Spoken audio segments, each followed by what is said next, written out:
আসসালামু আলাইকুম, আশা করি সবাই ভালো আছেন।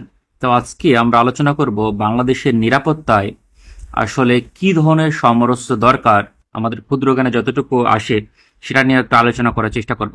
তো এটা বাংলাদেশের ম্যাপ। তো বাংলাদেশের অবস্থান থেকে, বাংলাদেশের প্রতিপক্ষকে ডিফেন্সিভ অবস্থান থেকে চিন্তা করবেন। যত লিবারেলই হন না কেন, বাংলাদেশের প্রধান প্রতিপক্ষ ভারত ডিফেন্সের দিক থেকে চিন্তা করতে গেলে, এবং দ্বিতীয় প্রতিপক্ষ হচ্ছে মিয়ানমার, কারণ এদের সাথে আমরা বর্ডার শেয়ার করি। সো বর্ডার শেয়ার করি মানে এদের সাথে কনফ্লিক্টের সম্ভাবনা আছে। এছাড়াও যে আমাদের যে ন্যাচারাল ইন্টারেস্ট আছে এবং প্রতিপক্ষেরও ন্যাচারাল ইন্টারেস্ট আছে, তাতে ভারত আমাদের একটা মানে প্রধান প্রতিপক্ষ। 90% প্রতিপক্ষ আসলে ভারত, আর 10% প্রতিপক্ষ আসলে মিয়ানমার। তো এটা বিভিন্ন কারণে, জিওগ্রাফি সহ বিভিন্ন কারণেই। তো আমরা আলোচনায় আর একটা ম্যাপ ইউজ করি, তাহলে বুঝতে সুবিধা হবে। আপনারা ছবিতে দেখতে পেতেছেন দক্ষিণ এশিয়ার ম্যাপ। এটা হচ্ছে পাকিস্তানের অধিকৃত কাশ্মীর, এটা ভারতের অধিকৃত কাশ্মীর, এটা হলো চীনের অধিকৃত অঞ্চল, আর এটা বাংলাদেশ। এখন বাংলাদেশের যে অবস্থান দেখতেছেন, এই অবস্থায় ভারত তো অনেক বড় দেশ। অনেকে বলেন যে বাংলাদেশের যুদ্ধ বিমান কিনলে আসলে কোনো কাজ হবে না, এয়ার ডিফেন্স কেনা দরকার বা এরকম কিছু একটা, কারণ ভারত এখানে S-400 মোতায়েন করছে, এবং এখানেও আরাক স্কোয়াড্রন মোতায়েন করছে বা করবে। আর এই অঞ্চলে আছে 3 স্কোয়াড্রন ভারতের, S-400 ভারত 5 স্কোয়াড্রন কিনছে, তার মধ্যে 3 স্কোয়াড্রন এই অঞ্চলে আর 2 স্কোয়াড্রন এখানে। তো এখানে মোতায়েন করলে 400 কিলোমিটারতে এই পর্যন্ত কভার হয়ে যায় পুরোটা। দু একটু জায়গা বাদে, বরিশাল বা খুলনার একটু জায়গা বাদে। তাহলে মনে হয় আমাদের কোনো যুদ্ধ বিমান আকাশে উঠলেও ধ্বংস করে ফেলবে। বিষয়টা মোটেও তা নয়। প্রযুক্তি এভাবে কাজ করে না। আপনি যদি দেখেন পাকিস্তান এখানে যে মোতায়েন করছে, ইন্ডিয়া তাদের আদমপুরে এয়ারবেসের এই অঞ্চলে, এখান থেকে পাকিস্তানের মানে এই এই পর্যন্ত দূরত্ব কত জানেন? এটা আপনার এখান দিয়ে হচ্ছে 250 কিলোমিটারের মতো, এখানটা হচ্ছে 350 কিলোমিটারের মতো রাফলি, এখানটা হচ্ছে সেটা ম্যাক্সিমাম 450 কিলোমিটার। আর এই জায়গা থেকে যদি একটু বেশি দেখি বা এই সব জায়গা দিয়ে, এখানে হয়তো বা 500 কিলোমিটার হবে প্লাস মাইনাস।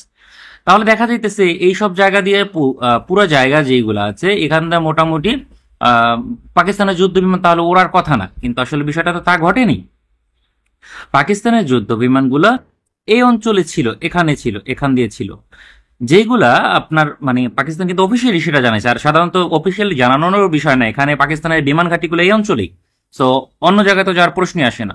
সেগুলা ভারতের যুদ্ধ বিমানকে এনগেজ করছে। এখন তাহলে S-400 ধ্বংস করতে পারলো না কেন? কারণ প্রযুক্তি কাজ করে অন্যভাবে। আপনার লো ফ্লাইং যেসব এয়ারক্রাফট আছে, যদি আপনার লোতে ফ্লাই করেন, আকাশের অনেক উপরে ফ্লাই না করে যদি লো ফ্লাই করেন, এটা হচ্ছে আধুনিক যে আকাশ যুদ্ধের কিং হচ্ছে লো ফ্লাইং স্কিল। ওই হাই অ্যালটিটিউডে ফ্লাই করা কোনো স্কিলের মধ্যে পড়ে না।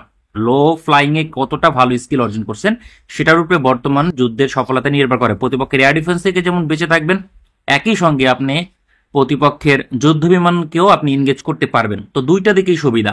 তো বাংলাদেশ যদি লো ফ্লাইং করে, আপনার ম্যাক্সিমাম বর্তমানে আধুনিক যুদ্ধ বিমানকে আসলে লো ফ্লাই বা হাই ফ্লাই যেটাই বলি না কেন, 120 কিলোমিটার বা রাফলি 150 কিলোমিটার দূর থেকে ধ্বংস করা যায়। এর থেকে বেশি দূরত্বে আসলে ধ্বংস করা খুবই ডিফিকাল্ট, এটা এত ইজি না। তো রাফলি আপনি ধরতে পারেন 150 কিলোমিটার হচ্ছে সেফ জোন। তো সেফ জোন যেহেতু 150 কিলোমিটার হয়, তাহলে বাংলাদেশের যুদ্ধ বিমানগুলো কোন অঞ্চলে থাকতে পারবে? ভারতের S-400 এখানে মোতায়েন করছে একটা, এই শিলিগুড়ি করিডোরে, আর একটা মোতায়েন করছে এখানে। তো এটা তো আমাদের কোনো সমস্যা না। তো ভবিষ্যতে ভারত ধরেন আরো কয়েক স্কোয়াড্রন কিনতেই পারে। তো বাংলাদেশ সীমান্তে S-400 যদি মোতায়েন করে, ভারতের জন্য আসলে বিশাল সমস্যা। তারপর আমি ধরে নিতে পারলাম এখানেও আর এক স্কোয়াড্রন মোতায়েন করতে পারে, চায়নার কথা বিবেচনা করে, করলো সমস্যা নাই। বা এখানেও আর এক স্কোয়াড্রন মোতায়েন করছে, কোনো সমস্যা নেই। এখন বর্ডারের খুব কাছে যদি মোতায়েন করে, ওরও তো সমস্যা আছে, কারণ আমি তো আর্টিলারি, তারপরে আপনার বর্ডার যদি 50 কিলোমিটার মধ্যে বা 70 কিলোমিটার মধ্যে মোতায়েন করে, তা আমার আর্টিলারি, রকেট লঞ্চার এগুলো নিক্ষেপ করে ওটা ধ্বংস করে ফেলবো। তো ও একটা মিনিমাম ডিটারেন্স বজায় রাখার জন্য একটু ওর ভেতরে যে মোতায়েন করবে, যাতে ওর ক্ষতি না হয়। মানে আপনারা যদি চিন্তা করেন এই অঞ্চলে ও এয়ার ডিফেন্স মোতায়েন করে, ও চিন্তায় থাকবে, কারণ আমি যদি গ্রাউন্ড থেকে রকেট লঞ্চার, আর্টিলারি নিক্ষেপ করে, ওটা ধ্বংস হয়ে যেতে পারে। তাই মিনিমাম ধরেন 50 থেকে 60 কিলোমিটার দূরেও রাখবে মিনিমাম অ্যাটলিস্ট। তো সেক্ষেত্রে এই রংপুরের এই জায়গাটু, রাজশাহীর এই অংশটুকু, আর এখান দিয়ে কিছু অংশটুকু যুদ্ধ বিমান মানে 150 কিলোমিটার হবে, রাফলি 150 কিলোমিটার হবে এইগুলা। তো এখানে আপনি দেখতেছেন বগুড়ার যে অংশটা আছে সেখানে আপনি যুদ্ধ বিমান মোতায়েন করতে পারতেছেন। আমাদের স্ট্র্যাটেজিক বিমান ঘাঁটি বলা যায় উত্তর অঞ্চলে এটাই হবে, বা ওইটাই বিমান বাহিনী মনে করে স্ট্র্যাটেজিক। তারপর ঢাকা আছে, বরিশাল আছে আমাদের বিমান ঘাঁটি, বা হচ্ছে বরিশালে বিমান ঘাঁটি। ঢাকা তো স্ট্র্যাটেজিক বিমান ঘাঁটি বলা যায় কারণ রাজধানীর পাশে। এরপরে চট্টগ্রাম জৌরুলাক বিমান ঘাঁটি আছে, এখানে এটাও নিরাপদ। তো সব মিলিয়ে বলা যায় বাংলাদেশের অন্তত 5 থেকে 7টা বিমান ঘাঁটি থাকবে যেখান থেকে আপনি যুদ্ধ বিমান উড়াইতে পারবেন এবং কোনো ধরনের ঝামেলা ছাড়াই, এবং ভারত এয়ার ডিফেন্স কিছুই করতে পারবে না। এরপরে যদি ওদের যুদ্ধ বিমান আসার চেষ্টা করে সেটাকে এনগেজ করতে পারবে, তখন যদি এয়ার ডিফেন্স ফায়ার করে তখন ফ্রেন্ডলি ফায়ার হতে পারে, ওদের যুদ্ধ বিমান ওরাই ধ্বংস করতে পারে। ভারত কিন্তু এটা করেছে অতীতে। তো এটা কোনো সঠিক দাবি নয় যে যুদ্ধ বিমান কেনা ঠিক হবে না। যুদ্ধ বিমান না থাকলে আপনি টিকে থাকবেন না বর্তমান বিশ্বে। যুদ্ধ বিমান হলো মেইন যুদ্ধের জন্য। তো সেক্ষেত্রে আমাদের যুদ্ধ বিমান লাগবে অ্যাটলিস্ট 5 থেকে 6 স্কোয়াড্রন আধুনিক ফাইটার লাগবে। তো এক স্কোয়াড্রনে মোটামুটি বাংলাদেশের 16টা যুদ্ধ বিমান, তো 5 16 কতটা 80টা হয়, তো ধরেন 80 থেকে 100টার মতো যুদ্ধ বিমান আমার লাগবে 5 থেকে 6 স্কোয়াড্রন। তো এইগুলা বাংলাদেশের জন্য কঠিন না। 80 থেকে 100টা যুদ্ধ বিমান অপারেট করা আধুনিক মানের, এটা খুবই সহজ যদি বাংলাদেশ চায়। এক্ষেত্রে বাংলাদেশের হয়তো বা 8 বিলিয়নের মতো ব্যয় করা লাগবে ধরেন 100টা যুদ্ধ বিমান কেনার জন্য। আম, যদি আপনার চাইনিজ অপশনে যায় যেমন জে-10সির মতো ফাইটারে, বা একটু কিছু কম্বিনেশন আনার চেষ্টা করা 5th জেনারেশন ফাইটারের সাথে, সেক্ষেত্রে তো 10 বিলিয়ন যাবে, কিন্তু সেটা লং টার্মে, অনেক লং টার্মে যাবে। তো এক্ষেত্রে বাংলাদেশ এইগুলো বিবেচনা করতে পারে যে না, এখনই তো 100টা যাচ্ছে না, বর্তমানে 2 স্কোয়াড্রন হোক, পরবর্তীতে আস্তে আস্তে বাড়বে। তো যুদ্ধ বিমান হলো মেইন থিং বাংলাদেশের প্রোটেকশনের জন্য। কারণ যুদ্ধ বিমান থাকলে প্রতিপক্ষ আপনার উপরে আক্রমণ করতে, যেমন ইরানে আক্রমণ করে কি করতেছে, আপনার বিভিন্ন অঞ্চল ধ্বংস করতেছে যুদ্ধ বিমান দিয়ে ইসরায়েল, কিন্তু তখন ওরা আক্রমণই করতে পারবে না যুদ্ধ বিমান দিয়ে বাংলাদেশের ভূখণ্ডে, কারণ ওরা আক্রমণ করে আসলে আমাদের যুদ্ধ বিমান ওদের যুদ্ধ বিমানকে ধ্বংস করে ফেলবে। সেক্ষেত্রে যেটা পাকিস্তানে পারে নাই, এখান থেকে হামলা করার চেষ্টা করছিল, ওদের যুদ্ধ বিমান উল্টা মার খাইছে, 5 থেকে 6টা ধ্বংস হয়েছে ভারতের যুদ্ধ বিমান, যেটা ভারত অফিসিয়ালও স্বীকার করছে যে তাদের যুদ্ধ বিমান ধ্বংস হয়েছে, যুদ্ধের সংখ্যাটা উল্লেখ করে নাই। তাহলে বোঝা যাচ্ছে আমাদের ওদের বিমান বাহিনী থেকে আমাদের আকাশ সীমা নিরাপদ। এখন গ্রাউন্ড স্ট্রাইক হতে পারে, ওরা গ্রাউন্ড থেকে স্ট্রাইক করতে পারে। তো গ্রাউন্ড স্ট্রাইক হলে কি কি হবে, ওরা ভারত ড্রোন স্ট্রাইক করতে পারে বাংলাদেশের ভূখণ্ডে, এখান দিয়ে চারদিকে ধরলাম করতে করতে পারে। ড্রোন স্ট্রাইক করলে কি হবে, যে কোনো ড্রোন স্ট্রাইক বা সাবসনিক যে ক্রুজ মিসাইল আছে সেইগুলাকেও ধ্বংস করার জন্য এয়ার ডিফেন্স প্রয়োজন হয় না। আপনার যুদ্ধ বিমান সেগুলাকে ইজিলি ধ্বংস করতে পারে। নিজস্ব যে গান সিস্টেম আছে সেগুলোতে, তারপরে এয়ার টু এয়ার মিসাইল আছে সেগুলোও ইনগেজ করতে পারে প্রতিপক্ষের ড্রোন, তারপরে আপনার সাবসনিক ক্রুজ মিসাইল এগুলাকে, এবং শর্ট রেঞ্জের, এবং সেটা কস্ট ইফেক্টিভও বলা যায় অনেক ক্ষেত্রে, এবং দুইটা কাজই একসঙ্গে করতে পারে। তো যুদ্ধ বিমান হচ্ছে এয়ার ডিফেন্স নিশ্চিত, বাংলাদেশের আকাশসীমা নিরাপদ রাখার জন্য যুদ্ধ বিমান হচ্ছে আসলে 80%, আর 20% কাজ হইতেছে আপনার ইয়ার এয়ার ডিফেন্স সিস্টেমের। বাংলাদেশে যদি এয়ার ডিফেন্স সিস্টেম থাকে সেগুলার, এখন বাংলাদেশের যে ভৌগোলিক অবস্থা, সেই অবস্থা অনুযায়ী আসলে আমাদের খুব বেশি long range air defence system দরকার নেই, বাস্তবতা হচ্ছে এটা। এখন না যদি বাংলাদেশ ধরেন 400 কিলোমিটার রেঞ্জে S-400 জাতীয় এয়ার ডিফেন্স কেনে, ইউজলেস। আমাদের ক্ষেত্রে অনেক ক্ষেত্রে বলা যায় ইউজলেস। আর অত টাকা আমি কেন ব্যয় করবো, যেখানে আমার দেখা গেছে 400 কিলোমিটার এয়ার ডিফেন্স থাকলে আমি 10% সুবিধা পাচ্ছি, কিন্তু আমার কস্ট যাইতেছে 90% বেশি, তাহলে তো আমার এটা বেটার অপশন হলো না। বাংলাদেশের জন্য আইডিয়াল হচ্ছে আপনার ম্যাক্সিমাম 160 কিলোমিটার বা 150 কিলোমিটার আশপাশ দা ঘুরবে, এরকম এয়ার ডিফেন্স সিস্টেম আমাদের জন্য যথেষ্ট। এক্ষেত্রে চাইনিজ অপশন আছে HQ-9B, ওটা 250 কিলোমিটার রেঞ্জ, ওটাও যদি অনেক বেশি, তো ম্যাক্সিমাম 250 কিলোমিটার হতে পারে, বাট ওটাও বেশি। তারপরে কস্টলি যদি এক্সপেন্সিভ অপশনে যায়, জার্মানির আছে IRST অপশন 100 কিলোমিটার প্লাস, তারপরে S-30 আছে, বা S-30 নেক্সট জেনারেশন, বা S-55 বলে যেটাকে, সেগুলোর এয়ার ডিফেন্স সিস্টেমের রেঞ্জ 155 কিলোমিটার বা 60 কিলোমিটারের মতো। এরকম আরো অপশন অনেক দেশের কাছে আছে। তো দক্ষিণ কোরিয়ার কাছে আছে ইদানিং, ওরা প্রায় 180 কিলোমিটার রেঞ্জের এয়ার ডিফেন্স সিস্টেম আনছে। জাপান আছে, যা আপাতত বাংলাদেশের medium range air defence system এবং যুদ্ধ বিমান হলে যথেষ্ট, long range air defence system এই মুহূর্তে না হলেও চলে বাংলাদেশের জায়গা থেকে। তো এটা হচ্ছে বাংলাদেশের আকাশ নিরাপদ রাখার জন্য যেসব সমরাস্ত্র লাগবে সেগুলা। আর এয়ার ডিফেন্সে রাফলি আপনার $1 বিলিয়ন থেকে $2 বিলিয়ন ব্যয় করলে আমাদের মোটামুটি ভাবে একটা কভার হয়ে যায়। কারণ বর্তমানে যে পৃথিবীর সেরা medium range air defence system জার্মানির IRST বলা যায় ওটাকে, তো IRST জ্যাম ভেরিয়েন্ট, ওগুলার মূল্য সম্ভবত $200 মিলিয়ন।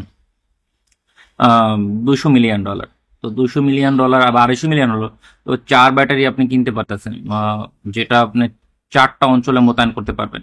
বাংলাদেশে। তো বাংলাদেশে ঢাকার একটা মোতায়েন করলেন, চিটাগাংয়ে একটা মোতায়েন করলেন, কারণ খালি জায়গায় তো আর আক্রমণ দিতে আসবে না, সেটা তো ওদের উদ্দেশ্য নয়।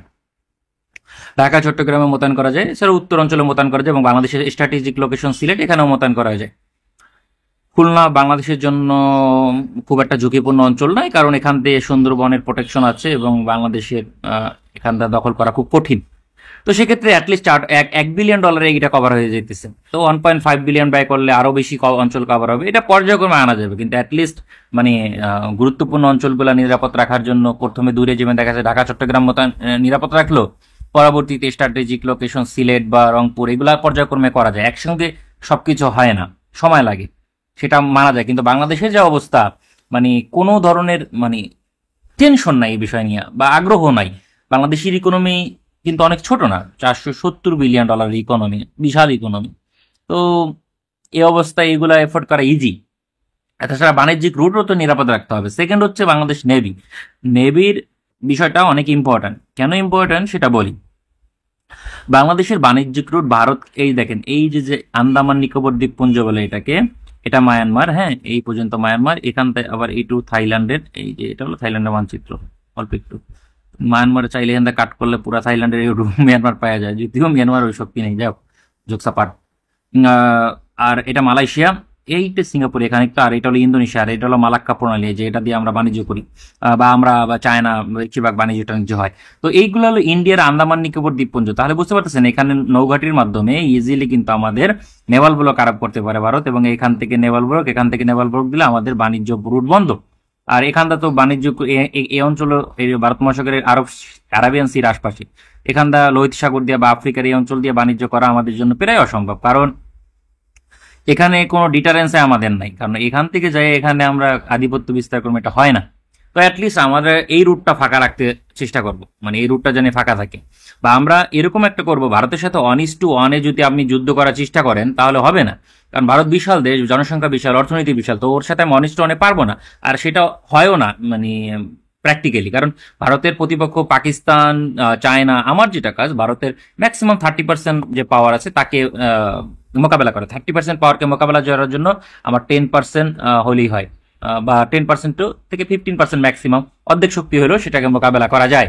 মানে 30%, ভারতের 30%, মানে ভারতের 3/1 শক্তির অর্ধেক, অর্থাৎ ভারতের 6 ভাগ শক্তির 1 ভাগকে যদি মোকাবেলা করতে পারি, তাহলেই ওটাই আমার জন্য মানে অ্যাচিভ করতে পারি, তাহলে এনাফ আমার নিরাপত্তার জন্য। তো আমাদের এই অঞ্চলে সাবমেরিন বেজ আছে বর্তমানে, এবং একটা জায়গায় সব সাবমেরিন রাখা উচিত না, কারণ প্রতিপক্ষ এয়ার ডিফেন্স ফাঁকি দিয়ে ঘাটির সাবমেরিন ধ্বংস করে ফেলতে পারে।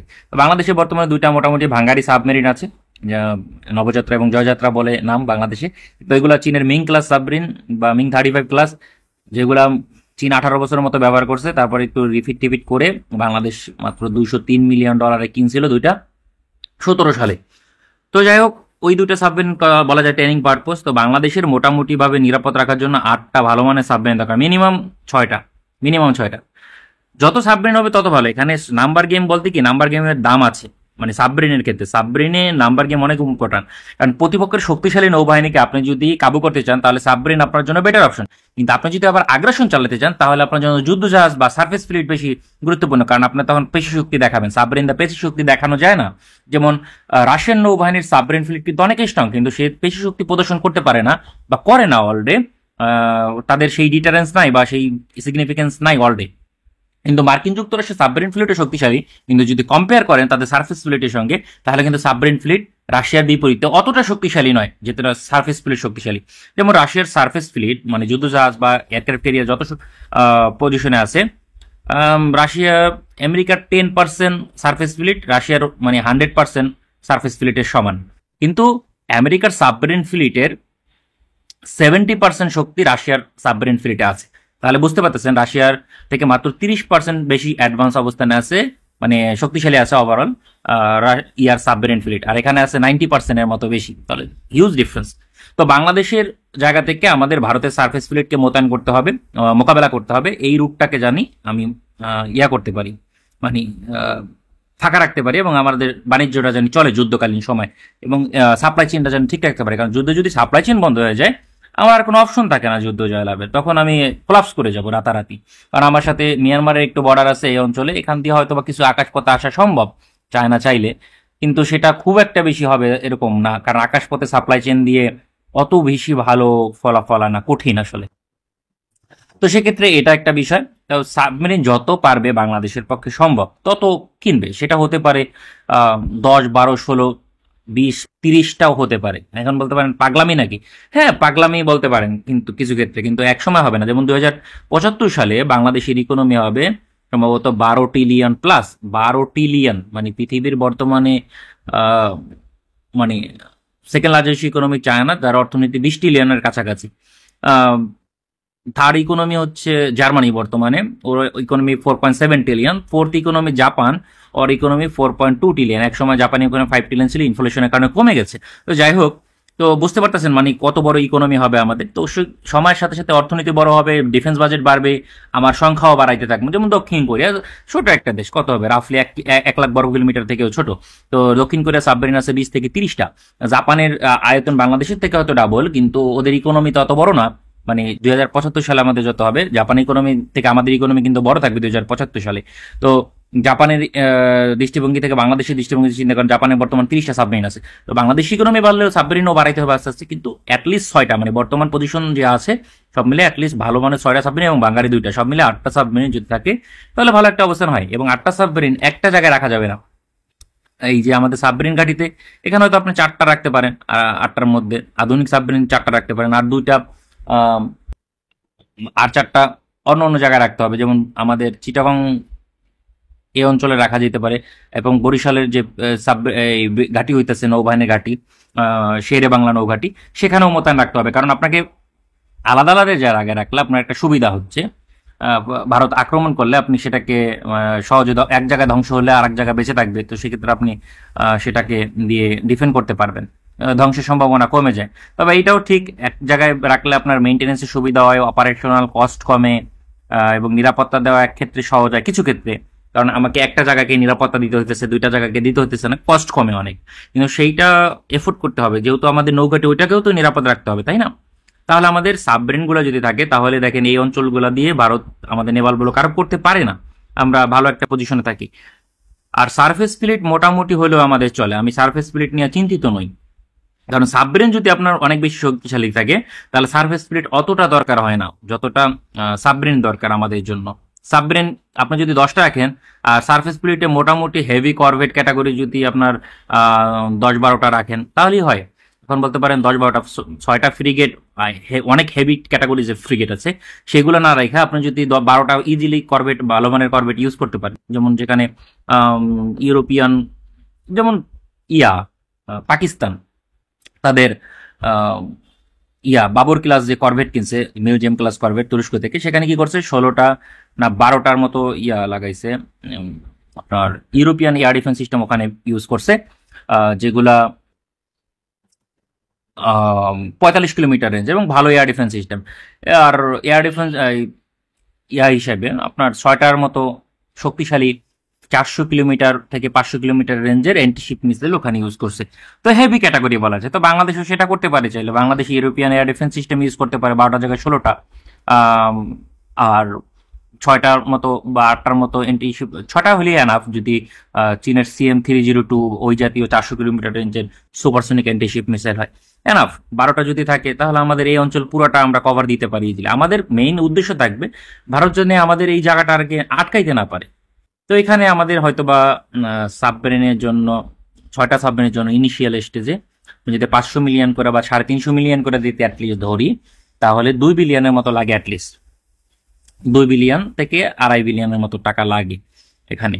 আর সার্ফেস ফ্লিটের জন্য আরো প্রায় 2.5 বিলিয়ন লাগবে। তো $5 বিলিয়ন নৌবাহিনীর জন্য ব্যয় করতে হবে দীর্ঘমেয়াদী পরিকল্পনা। কিন্তু এই পরিকল্পনা নেওয়া দরকার ছিল আর 7-8 বছর আগে, বা অ্যাটলিস্ট 10 বছর আগে। অ্যাটলিস্ট 10 বছর আগে এই পরিকল্পনা ধীরে ধীরে বাস্তবায়ন করা দরকার ছিল, কিন্তু কিছুই করে নাই। ভারতের ইন্ধনই করে নাই, এটাই আমরা ভেবে নিতে পারি। আর মিয়ানমারের জন্য আমাদের সমস্যা নাই, এই যেখান তো অল্প একটু সীমান্ত আমরা আছি মিয়ানমারের সাথে, 271 কিলোমিটার সীমান্ত। এই 271 কিলোমিটার সীমান্তকে প্রোটেক্ট করার জন্য জিওগ্রাফি এবং আমাদের রামু ক্যান্টনমেন্টে আসলে আনাপ বলা যায়। আর 24 ডিভিশন তা আছে চট্টগ্রামে। তো এটা মিয়ানমারের এমনি ভোলাটাইল পজিশনে আছে। সেক্ষেত্রে মিয়ানমার স্থলপথে আগ্রাসন চালায় আমাদের দখল করবে, এরকম কোনো সম্ভাবনাই নেই। ওরা হয়তো এয়ারফোর্স দিয়ে একটু প্রভোগ করার চেষ্টা করতে পারে, এই আর নৌবাহিনীতে একটু প্রভোগ করার চেষ্টা করতে পারে, সেটা যদি আমাদের থাকে তাহলে সেটাও করবে না বা করা সম্ভব না। এটা হচ্ছে আমাদের মেইনলি ডিটারেন্স। আর আর্মির জন্য মেইনলি দেখেন, বাংলাদেশ হ্যাভিলি পপুলেটেড একটা কান্ট্রি। 18 কোটি মানুষ, আয়তন মাত্র 1.5 লাখ বর্গ কিলোমিটারের কাছাকাছি। তেমন একটা দেশে মানে দখল করা রীতিমতো দুঃস্বপ্নের মতো স্থলপথে, মানে রীতিমতো দুঃস্বপ্ন। এবং হাজার হাজার লাখ লাখ মানুষের যুদ্ধে অংশগ্রহণ করবে। আর আমাদের জিওগ্রাফির মোটামুটি সুবিধা স্টিল আছে, যদিও ভবিষ্যতে থাকবে কিনা যায় না, কারণ পানি বন্ধ হয়ে যেতেছে। তো আমাদের যে বলা তো ডিফেন্ডিং প্যারাডাইস, সেই তকমাটা আমাদের থাকবে না আস্তে আস্তে। কারণ এখন বাংলাদেশ মরুভূমির মতো হয়ে যেতেছে আস্তে আস্তে, উত্তর অঞ্চল বিভিন্ন অঞ্চল ভারতের বাঁধের কারণে। সেটা একটা আমাদের লুজ হইতেছে, মানে স্ট্র্যাটেজিক লুজও বলা যায়, অর্থনৈতিক লুজের পাশাপাশি। তো সেক্ষেত্রে গ্রাউন্ড ফোর্সের জন্য মেইনলি দরকার কয়েকটা অস্ত্র। এক হলো ভালো মানের রাইফেল দরকার, যেটা আমাদের আর্মির এদিকে ভালো অগ্রসর হইতেছে, আমি দেখতেছি যা আর্মি নেভি এয়ারফোর্স সবাই এদিকে অগ্রসর হইতেছে। ভালো রাইফেল এটা হয়তো চলে আসবে, বা অনেক আসতে শুরু করেছে। আর এন্টি ট্যাঙ্ক গাইডেড মিসাইল লাগবে, অর্থাৎ ভারতের যে ট্যাঙ্ক, তারপরে সাজোয়া যান, এইগুলোকে মোকাবেলা করার মতো, মানে ও তো ট্যাঙ্ক আমার উপর, আমি গুলি করে তো ট্যাঙ্ক ধ্বংস করতে পারবো না, সেক্ষেত্রে এন্টি ট্যাঙ্ক গাইডেড মিসাইল ধ্বংস করতে হবে। সেই এন্টি ট্যাঙ্ক গাইডেড মিসাইল লাগবে পর্যাপ্ত পরিমাণে, হিউজ পরিমাণে। ভারতের কাছে 1.5 লাখের মতো ভেহিকেল, ট্যাঙ্ক ম্যাঙ্ক এইসব মিলে আছে। তো আমাদের তো এই হিসাবে 20,000-এর মতো এন্টি ট্যাঙ্ক গাইডেড মিসাইল দরকার, অ্যাটলিস্ট ইনিশিয়াল এসেছে। পরবর্তীতে যুদ্ধকালীন সময় তো অন্য অন্য দেশ থেকে সাপ্লাই পাওয়া যাবে, তো কিন্তু 20,000-এর মতো দরকার। এবং এটা বাংলাদেশে উৎপাদন করতে পারলে ভালো হয়, এবং ভালো কারখানায়। এবং শিক্ষা নিতে হবে যুদ্ধ থেকে, যা এখন মাটির তলেও কারখানা তৈরি করতে হবে। স্ট্র্যাটেজিক কারখানাগুলা মাটির তলে পাহাড়ের নিচে করার চিন্তা করতে হবে। বিভিন্ন ঘাঁটি এখন পাহাড়ের নিচে করতে হবে, যেটা জানি যুদ্ধকালীন সময় স্ট্র্যাটেজিক ভাবে টিকে থাকতে পারে। কমান্ড সেন্টার জানি টিকে থাকতে পারে, জানি আউলেই না যায় কোনো কিছু।